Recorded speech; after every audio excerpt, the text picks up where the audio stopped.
Hey guys, welcome back to channel. I hope कि आप सब सेफ होगा। आज की वीडियो में हम 20 मिनट रिवीजन सीरीज में केमिस्ट्री का क्लास 12 का चैप्टर करने जा रहे हैं और हम स्टार्ट करने जा रहे हैं क्लास 12 की ऑर्गेनिक केमिस्ट्री की 20 मिनट रिवीजन सीरीज। अगर आपको ये सीरीज पसंद आ रही है तो इस वीडियो को लाइक करो, चैनल को कर दो subscribe, that is very very important. और आप मेरे इंस्टाग्राम को फॉलो कर सकते हो, उसका लिंक डिस्क्रिप्शन में वंशियान_ऑफिशियल। तो भाई इंस्टाग्राम को फॉलो करना ना भूलें बिल्कुल भी, इसका लिंक डिस्क्रिप्शन में है। और आज हम haloalkanes and haloarenes का 20 मिनट रिवीजन सीरीज करने जा रहे हैं। So without any further due guys, let's begin the video.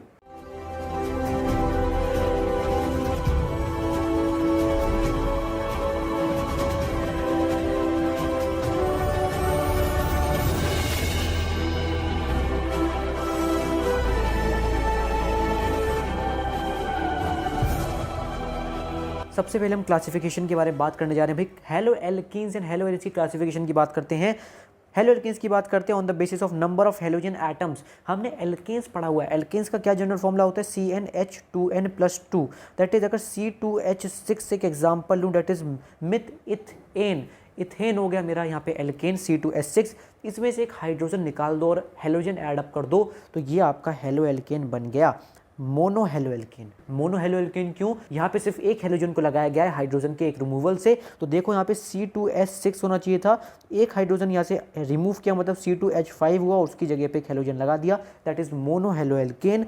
Similarly यहाँ पे अगर मैं बात करूँ डाई हेलो एल्केन्स की, डाई हेलो एल्केन्स में देखो दो यहाँ पे आपको देखने को मिल रहे हैं हेलोजेंस। ठीक है, हेलोजेंस आपको दो देखने को मिले। सिमिलरली ट्राई हेलो एल्केन की बात करूँ तो आपको 3 हेलोजेंस देखने को मिल रहे हैं। ठीक है, तो पूरे कंपाउंड में जितने आपको हेलोजेंस देखने को मिलेंगे वो आपको हेलो एल्केन की नंबर को बढ़ाता जाएगा मोनो, डाई एंड ट्राई के केसेस के अंदर। ठीक है, अगर मैं बात करूं कंपाउंड कंटेनिंग, हम क्या बात कर रहे हैं यहाँ पे क्लासिफिकेशन की बात करें तो भाई कंपाउंड कंटेनिंग sp3CX बॉन्ड, ये हाइब्रिडाइजेशन होती है sp3। आई होप कि आपको हाइब्रिडाइजेशन पता होगी। तो अगर आपको हाइब्रिडाइजेशन पता होगी तो आपको डेफिनेटली समझ में आ गया होगा sp3 क्या होती है। And alkyl halide and haloalkanes, देखो यहाँ पे क्या होता है, प्राइमरी, सेकेंडरी एंड टर्शियरी में डिवाइडेड है। RX अगर मैं कहूँ हेलो एल्केन्स का एक जनरल फॉर्मूला, मतलब फॉर्मूला क्या कहूँ, हम इसको ऐसे रिप्रेजेंट करते हैं RX से R कोई भी यहाँ पे ग्रुप हो सकता है, मतलब कंपाउंड हो सकता है, चेन हो सकती है। आर में अगर बात करूं, जैसे मान लो आपको जो हेलोजन है वो एक कार्बन से यहाँ पे इस तरीके से जुड़ा हुआ है, तो ये कार्बन जो है आपको सिर्फ एक कार्बन से अटैच्ड है, इसलिए इस कार्बन की वैलेंसी प्राइमरी हुई। तो ये प्राइमरी हेलो एल्केन है क्योंकि ये वाला कार्बन जिससे हेलोजन जुड़ा हुआ है वो सिर्फ एक कार्बन से अटैच्ड है। मान लो कुछ इस तरीके से हुआ, एक्स ऐसे हुआ इस टाइप से, तो मान लो इस वाले कार्बन से हमारा ये वाला एक्स अटैच्ड है, तो ये कार्बन दो कार्बन से अटैच्ड है, इसलिए यहाँ पे 2 डिग्री हुआ हमारा। तो 2 डिग्री हेलो एल्केन मतलब सेकेंडरी यहाँ पे एल्काइल हैलाइड हुआ, मतलब जो आपका हेलोजन अटैच्ड है वो जिस कार्बन से अटैच्ड है उस पर 2 कार्बन और अटैच्ड है। टर्शियरी मतलब कुछ इस तरीके से होगा, इस तरीके से कुछ 1, 2 एंड 3 कार्बन अटैच्ड है जिस कार्बन से आपका हेलोजन अटैच्ड है, तो ये आपको मैं बोलूँगा tertiary halo alkane. Allylic halides की बात कर लेते हैं। एलाइलिक हैलाइड्स देखो, देख सकते हो आप यहाँ पे डबल बॉन्ड के बाद वाला कार्बन पे आपका एक्स लगा हुआ है। जैसे इसको मैं अगर इस चीज़ को अगर रिप्रेजेंट करना चाहे तो किस तरह से रिप्रेजेंट करेंगे, डबल बॉन्ड सी ऐसे करके और ये एक्स।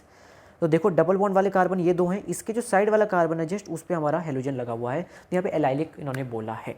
ठीक है, बेंजाइलिक मतलब बेंजीन वाले कार्बन पे, देखो जो बेंजीन पे अटैच्ड है कार्बन उस वाले हेलोजन, उस वाले कार्बन पे हेलोजन लगा हो तो बेंजाइलिक हैलाइड्स होगा। जैसे जिस टाइप से देखो ये मेरे बेंजीन, इस पे मान लो एक कार्बन है और इस वाले कार्बन पे हेलोजन लगा हुआ है, तो जिस कार्बन पे ये हेलोजन लगा है वो बेंजीन से अटैच्ड है, बेंजीन से जुड़ा हुआ है, तो इसलिए मैं कहूँगा बेंजाइलिक हैलाइड्स। बहुत जनरल क्लासिफिकेशन, आई होप कि समझ में आ रहे होंगे। कंपाउंड्स कंटेनिंग sp2, पहले हमने sp3 वाली बात कर ली, अब sp2 वाली बात कर लेते हैं।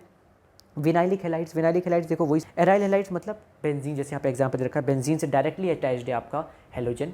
ठीक है, तो ये आपका एराइलिक हैलाइड्स में एक एग्जांपल हो गया। आई होप कि आपको चीज़ समझ में आ रही होगी। जल्दी जल्दी देखना, मेन बात है प्रिपरेशन, मेथड्स ऑफ प्रिपरेशन। सारी रिएक्शन एक बार लिख के देख लो, जनरल वी में दे रखी हैं ज़्यादातर, तो कोई दिक्कत आपको नहीं होनी चाहिए, बट देख लो कैसे आप फॉर्मेशन प्रिपरेशन करोगे एल्काइल हैलाइड्स का, हेलो एल्केन्स का बात कर सकता हूँ, एल्काइल हैलाइड्स का फॉर्मेशन कर रहे हो। ठीक है, एल्काइल हैलाइड्स का फॉर्मेशन कर रहे हैं। ठीक है, एल्कोहल से कैसे करोगे? हमने एक एल्कोहल ले लिया ROH, उसमें आपने HCl को ऐड किया और ZnCl2 की प्रेजेंस में, तो क्या होगा देखो यहाँ से OH और H मतलब मिल के क्या माइनस वाटर निकला, तो बचा क्या R और Cl, तो क्या हुआ RCl ने अपने आपस में बॉन्ड बना लिया।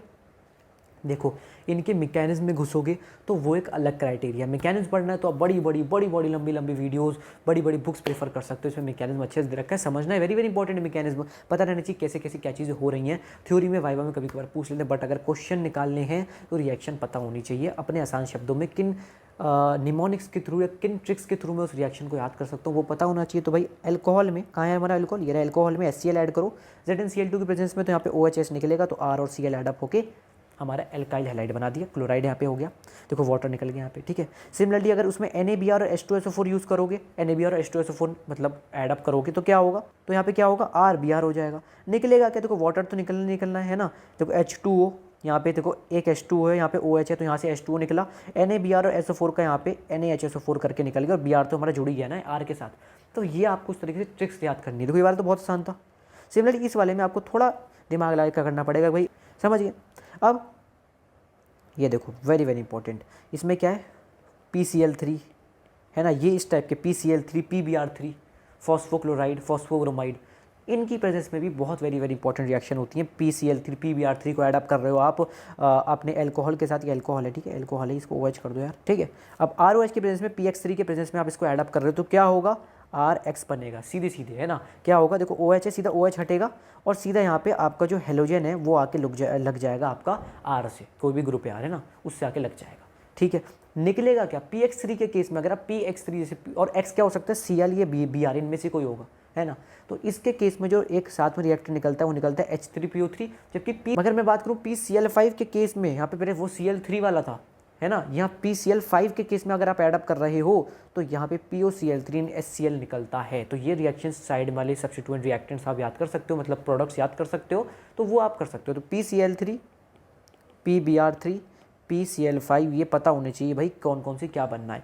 जो Cl3 वाला चीज़ है, जो 3 वाला है PX3 वाला रिएक्टेंट है, उसके साथ आपका H3PO3 निकल रहा है, जबकि PX5 है ना, ये PX5 भी बोल सकता हूँ यहाँ पे, ठीक है, इसका जनरल फॉर्मूला PX5 हो गया, ये OH है, इसके केस के अंदर आपका यहाँ पे POCl3 HCl निकल रहे हैं as a product, by product, ठीक है। सिमिलरली आपको यहाँ पे ये वाली रिएक्शन देखने को मिल रही है, SOCl2 वाली रिएक्शन वेरी वेरी इंपॉर्टेंट है। यहाँ पे देखो RCl SO2 एंड HCl निकल के देखने को मिल रहा है। इसका एक थ्योरेटिकल सवाल आता है कि भाई ये यहाँ पे गैसियस प्रोडक्ट्स देखने को मिल रहे हैं, तो ये बहुत इंपॉर्टेंट है। बेस्ट मेथड बोलते हैं, best method for preparation of halo alkane या alkyl halide from alcohol is this, because यहाँ पे जो रिएक्टेंट्स होते हैं मतलब प्रोडक्ट्स, और यहाँ पे जो प्रोडक्ट्स होते हैं वो गैसियस फॉर्म में निकलते हैं, SO2 गैस है, तो इसलिए बेस्ट मेथड रहता है। ये बहुत थ्योरी का सवाल है, देखना चाहो तो देख सकते हो, वरना ये वाली रिएक्शन आप अच्छी से याद कर सकते हो। ये कुछ मेथड से प्रिपरेशन के फ्रॉम एल्कोहल। अब हाइड्रोकार्बन से देखूँ तो free radical halogenation, free radical पता होगा, नहीं पता तो बता देता हूँ। देखो थोड़ा आपने यार मैंने उसमें बताया था आपको, ये क्या बोलते हैं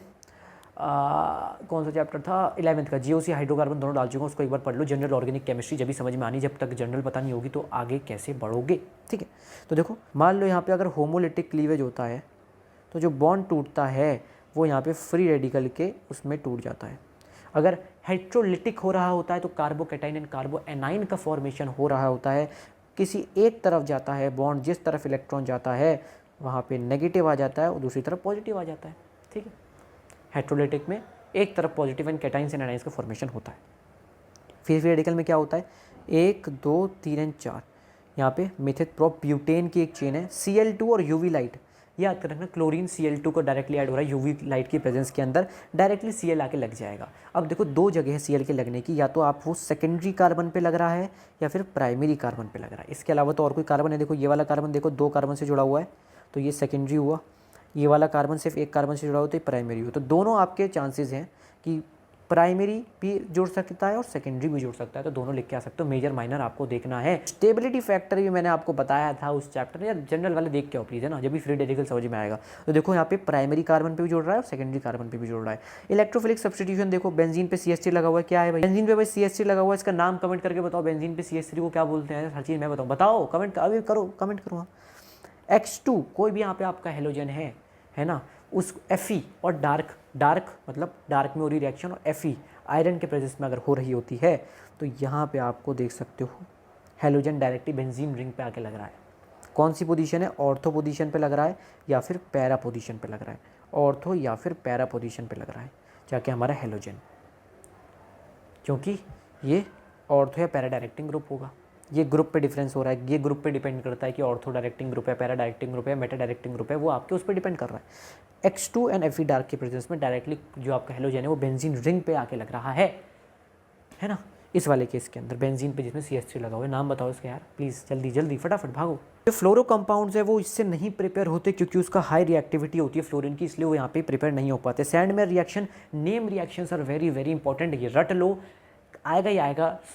नेम रिएक्शन से डेफिनेटली क्वेश्चन आता है। सैंडमेयर रिएक्शन में क्या होता है भाई, बेंजीन के ऊपर NH2 लगा, इसको क्या कहते हैं? इन सबका नाम प्लीज़ बताओ यार कमेंट में करके, प्लीज़ जल्दी फटाफट से भागो बताओ। तो यहाँ पे सैंडमेयर रिएक्शन देखो, बेंजीन के ऊपर NH2 लगा है, इसमें बहुत इंपॉर्टेंट रिएजेंट्स होते हैं दो, NaNO2 और HCl। तो यहाँ पे NaNO2 और HCl दो बहुत ही इंपॉर्टेंट रिएजेंट्स होते हैं। देखो NaNO2 और HCl यहाँ पे जैसे X दे रखा है तो यहाँ पे HCl मान के चल रहा हूँ मैं, कोई भी यहाँ पे हेलोजन Cl मान लिया। तो NaNO2 और HCl तो क्या होता है, डाइजोनियम सॉल्ट करके बनता है। पहली बात तो इसमें आपको याद रखना पड़ेगा, N2X का फॉर्मेशन होता है और उसके बाद कॉपर देखो Cu2X2, ये आपका यहाँ पे रिएजेंट होता है। यहाँ पे X कुछ भी हो सकता है, Cl या Br। सो गाइस जैसे यहाँ पे फिनाइल अमीन है, इस पे NaNO2 और HCl का एडिशन हो रहा है तो यहाँ पे डाइजोनियम कंपाउंड बनता है। अगर ये बन जाए इसके बाद जो भी आपका हेलोजन वाला कंपाउंड रिएजेंट में आ रहा है, जैसे Cu2X2 आ रहा है, मतलब यहाँ पे Cu2Cl2 आ जाए, Cu2Br2 आ जाए, तो डायरेक्टली इसको हट के उस पर वाला हेलोजन लग जाता है। यहाँ पे देखो कट गया है तो यहाँ पे जो कंपाउंड बनना है वो ये बनना है, ठीक है, प्लस N2 यहाँ पे गैस निकल गई। तो आपको पहले ये सैंडमेयर रिएक्शन में देखो, इसके साथ देखो ये दो रिएजेंट्स इंपॉर्टेंट है, इसके साथ आपको पहले ये वाला कंपाउंड बनाना है। जैसे अगर कोई भी आपको देखो क्वेश्चन में लिंक्ड रिएक्शंस आती है, बहुत सारे रिएक्शंस को जोड़ देते हैं आपस में, है ना। तो अगर आपका ये बन रहा है, इसके बाद कोई भी आपका रिएजेंट में देखो, जैसे Cu2X2 ये वाला मेनली कॉपर होता है, कॉपर का रिएजेंट ले रहे हो, यहाँ पे जो भी हेलोजन दे रखो इसको हटा के सीधा वाला हेलोजन पुट कर देना, Br दे रखो Br मार देना। अब एल्कीन्स के बात करो, एल्कीन्स है, एल्कीन्स में भाई हाइड्रोजन आयोडाइड का एडिशन करोगे, मेजर एंड माइनर प्रोडक्ट देखने को मिला है। देखो यहाँ पे क्या होता है, ये होता है हमारा दो टाइप के रिएक्शन है, पता है ये तो यार तुम्हें, वो मार्कोनिकॉफ और एंटी मार्कोनिकॉफ रूल। देखो मार्कोनिकॉफ रूल क्या कहता है, जहाँ पे लेस नंबर ऑफ हाइड्रोजन है, डबल बॉन्ड वाले कार्बन दो होते हैं ना, वहाँ पे जिस पे लेस नंबर ऑफ हाइड्रोजन है वहाँ जाके अपना हेलोजन जोड़ो, वो आपका मेजर प्रोडक्ट होता है। तो देखो यहाँ पे इस वाले कार्बन पे 1 2 3 वैलेंसी कंप्लीट है, सिर्फ एक हाइड्रोजन है, ठीक है, एक हाइड्रोजन। इस वाले कार्बन पे 1 2 कंप्लीट है और यहाँ पे 2 हाइड्रोजन है, तो कम किस में, इस पे कम है। तो क्या हुआ, अगर यहाँ पे आप डबल बॉन्ड हटा के यहाँ पे आई लगाओगे, जैसे जो कि यहाँ पे लगाया गया है, तो ये मेजर प्रोडक्ट होगा। और दूसरा वाला जहाँ पे कम, जहाँ पे ज़्यादा हाइड्रोजन है, वो आपका माइनर प्रोडक्ट होगा। दोबारा से सुन लो, मार्कोनिकॉफ रूल ये कहता है हाइड्रोजन आयोडाइड, हाइड्रोजन क्लोराइड, जो भी आपका यहाँ पे हाइड्रोजन के साथ हेलोजन जुड़ा हुआ है, उसमें अगर आपको लगाना है किसी भी एल्कीन के अंदर, तो जो 2 कार्बन होते हैं डबल बॉन्ड के अंदर, जिस पे कम हाइड्रोजन होते हैं, वहाँ पे जाके हेलोजन लगाओगे तो वो मेजर प्रोडक्ट होगा यहाँ पे, ठीक है। Addition of halogen, addition of Br2 CCl4 to an alkene, reduction discharge of reddish brown colour of Br2। Just एक यहाँ पे एक आपको क्लिनिकल टाइप से दे रखा है, इसको पढ़ लेना, ये कभी कभी जनरल सवाल डायरेक्टली पूछ लेता है। Halogen exchange method, Finkelstein reaction, फिर से आपका नेम रिएक्शन है, हेलो एल्केन है, इसके Na के रिएक्शन करो तो क्या होता है, X हट के ये वाला I आके लग जाएगा, ठीक है। और साथ में आपको NaX देखने को मिलेगा। X क्या हो सकता है, वो Cl हो सकता है, Br हो सकता है, ठीक है। ये बहुत इंपॉर्टेंट चीज़ है, कभी कभी F दे देंगे तो वो नहीं लगेगा यहाँ पे। फिंकल रिएक्शन, यहाँ पे जो आपका स्वार्ट्ज रिएक्शन में F का यूज़ होता है।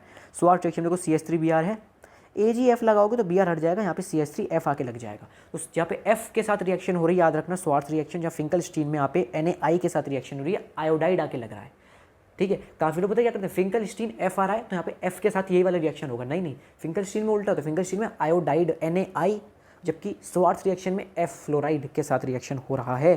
फिजिकल प्रॉपर्टीज़ की बात करते हैं, बॉइलिंग पॉइंट की बात करूँ अगर मैं, boiling point of alkyl halide decrease कैसे करता है, पहले RA के सबसे ज़्यादा, डाउन द ग्रुप अगर आप चलोगे तो जो आपका हेलोजेंस का है उसके साथ अगर आपका हेलोएल्केन बनना है तो उसका जो बॉइलिंग पॉइंट है वो ज़्यादा है। जैसे कि एल्काइल हैलाइड की बात करूँ, RI फिर RBr, तो RI RBr RCr RCl और RF, तो फिर कल बाहर आएगा ऑटो, नीचे वाला सबसे RI जो है हमारा एल्काइल हैलाइड है, सबसे ज़्यादा बॉइलिंग पॉइंट है, ठीक है।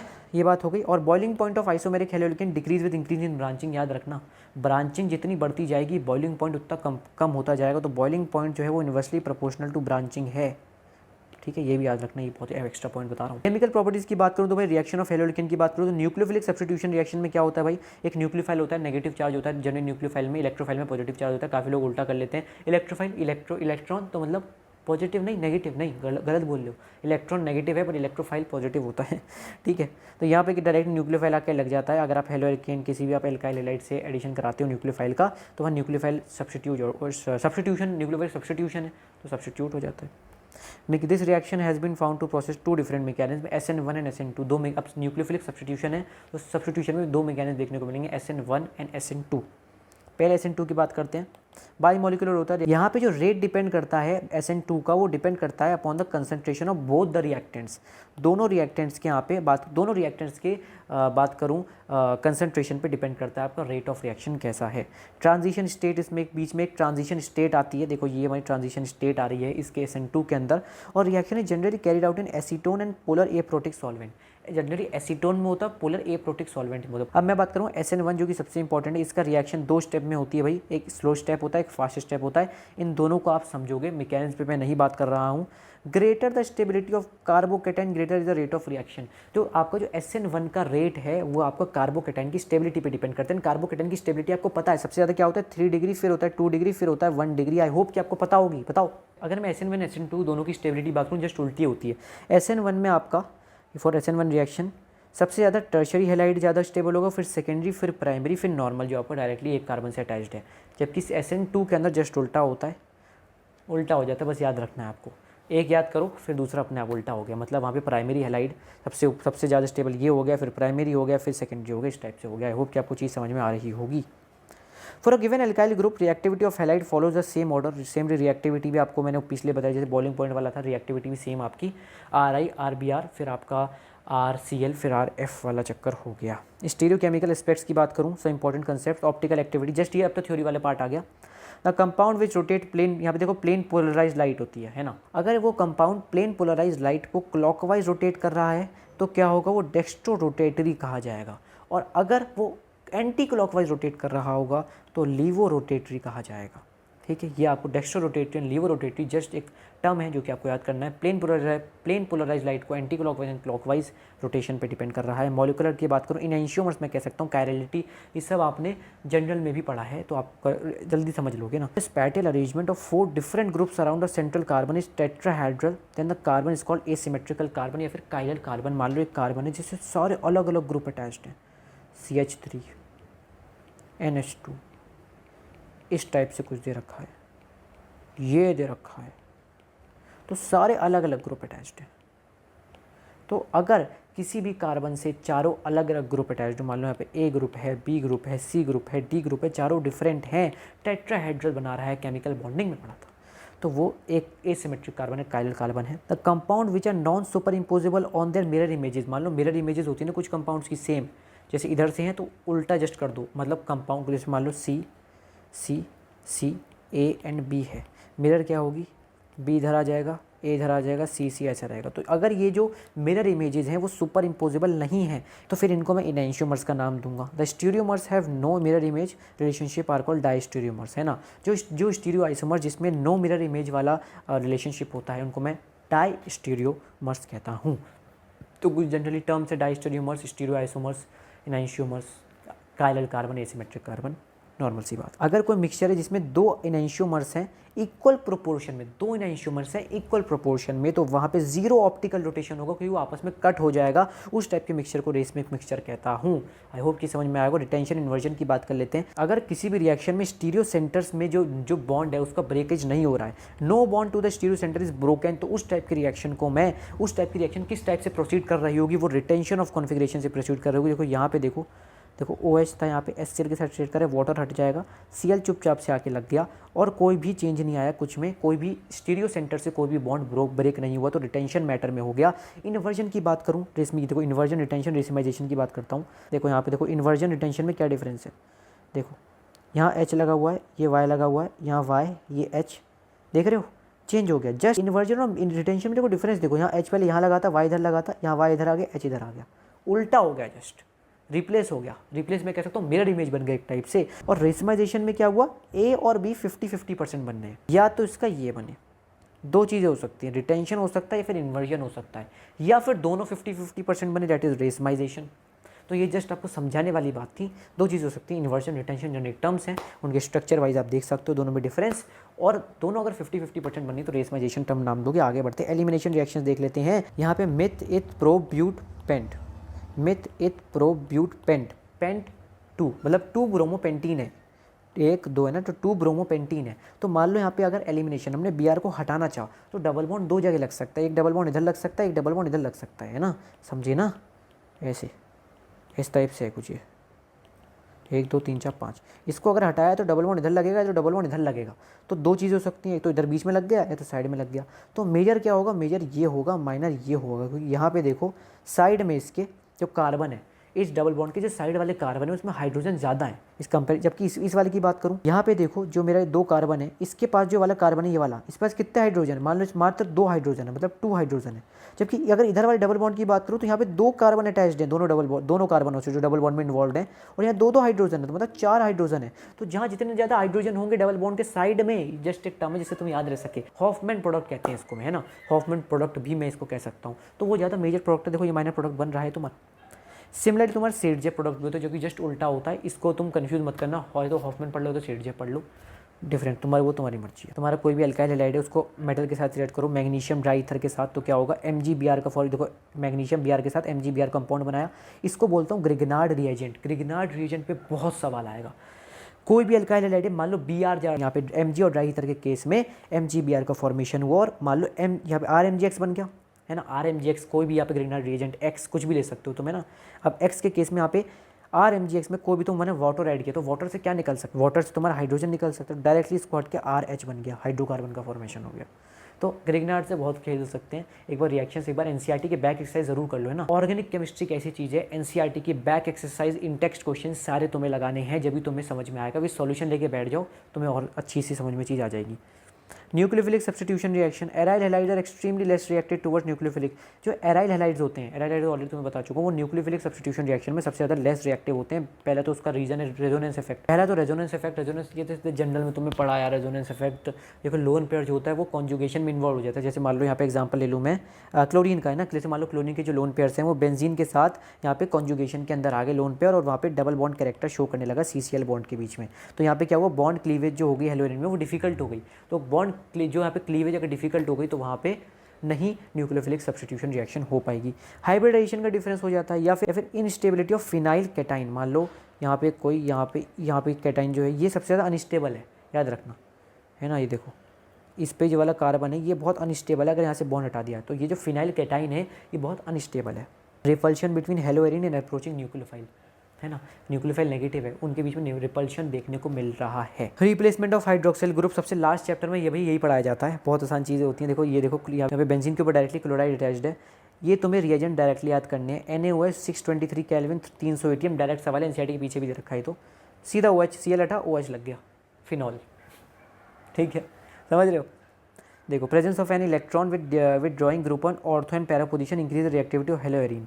देखो यहाँ पे क्या हुआ, NaOH एंड 443 केल्विन के केस में दिया, तो यहाँ पे क्या हुआ, NO2 लग गया मेरा पैरा पोजीशन पे। ऑर्थो पैरा डायरेक्टिंग ग्रुप में तुम्हें ऑलरेडी समझा चुका हूँ, नहीं है ना, या फिर तुम जनरल ऑर्गेनिक केमिस्ट्री डिवाइस कर लो, वहाँ तुम्हें समझ में आ जाएगा, ठीक है। तो बेंजीन, ये देखो क्लोरीन, बेंजीन के ऊपर क्लोरीन लगा है, NaOH एंड H के प्रेजेंस में यहाँ पे तुम्हारा पैरा पोजीशन पे NO2 लग गई। रिएक्शन ऐसे लिख के याद करनी पड़ेंगी भाई, इसमें समझाने का कुछ नहीं है। इलेक्ट्रोफिलिक सब्स्टिट्यूशन रिएक्शन देखो, तुम्हारा halogenation, nitration, sulphonation, Friedel-craft reaction, सब नेम रिएक्शन टाइप से रिएक्शन देख सकते हो। अब यहाँ पे मेन इंपॉर्टेंट 2-3 नेम रिएक्शन है भाई। वुड्स-फिटिक रिएक्शन, सवाल आना ही आना है। रिएक्शन विद मेटल, सवाल आना ही आना है। वुड्स-फिटिक रिएक्शन क्या होगा, बेंजीन के ऊपर कोई भी हेलोजन रखा हुआ है, उसके साथ तुम रिएक्शन Na और RX का कर रहे हो in the presence of ether, तो क्या होगा, जो तुम्हारा R ग्रुप होगा वो हेलोजन को हटा के बेंजीन के ऊपर लग जाएगा। फिटिक रिएक्शन में क्या होता है, सेम चीज़ है यहाँ पे, बस यहाँ पे तुम्हारा हेलो एल्केन नहीं है, हेलो एल्केन नहीं है, यहाँ पे Na है, ईथर है, सेम। इसको क्या करो, यहाँ से हेलोजन हटाओ और इसका जस्ट कॉपी कर दो, ये देखो डाइफिनाइल बन गया। पहले देखो यहाँ पे मैं भी गलत लिखी होगी, फिटिक रिएक्शन होती है, वुड्स फिटिक रिएक्शन, ठीक है, फिटिंग लिख दिया गलती से, कोई बात नहीं। पॉली हेलोजन कंपाउंड्स के ऊपर दोबारा देख लेना, बहुत ही कम चांस है पूछने के, नाम मात्र चांस है, जब भी दे दिया है। तो देखो ये था तुम्हारे चैप्टर हेलोएल्केन हेलोएरिन्स में। तुम्हें मैकेनिज्म आने चाहिए, मैं पहले से बता रहा हूँ, समझने के लिए, तुम्हारी बेसिक अंडरस्टैंडिंग के लिए, बट रिवीजन के लिए तुम्हें सारे रिएक्शन जल्दी जल्दी रिवाइज हो गए होंगे, तुमने पढ़ रखी होंगी, थोड़े थोड़े कंसेप्ट तुम्हें रिवाइज हुए होंगे। आई होप कि तुम्हें वीडियो पहले से पसंद आई होगी। तो इस वीडियो को लाइक करो, चैनल को करो सब्सक्राइब, मेरे इंस्टाग्राम का लिंक डिस्क्रिप्शन में जाकर फॉलो जरूर मारो। पेड म्यूजिक स्ट्रेस के लिए मेरे भाई को फॉलो कर सकते हो, रिदम सक्सेना, उसके भी इंस्टाग्राम का लिंक डिस्क्रिप्शन में दिया हुआ है। चलते हैं, मिलते हैं आपसे एक नए चैप्टर के साथ जल्दी। अब जल्दी 20 मिनट रिवीजन सीरीज डाल रहा हूँ, तो इसको तुम शेयर करो ज़्यादा से ज़्यादा लोगों तक, और सब्सक्राइब मारो चैनल को आगे बढ़ाने के लिए, शेयर करो सब दोस्तों में, ठीक है। आई होप यू गाइस आपको वीडियो पसंद आई होगी। वीडियो से thank you for watching this video. Stay blessed, goodbye, bye bye.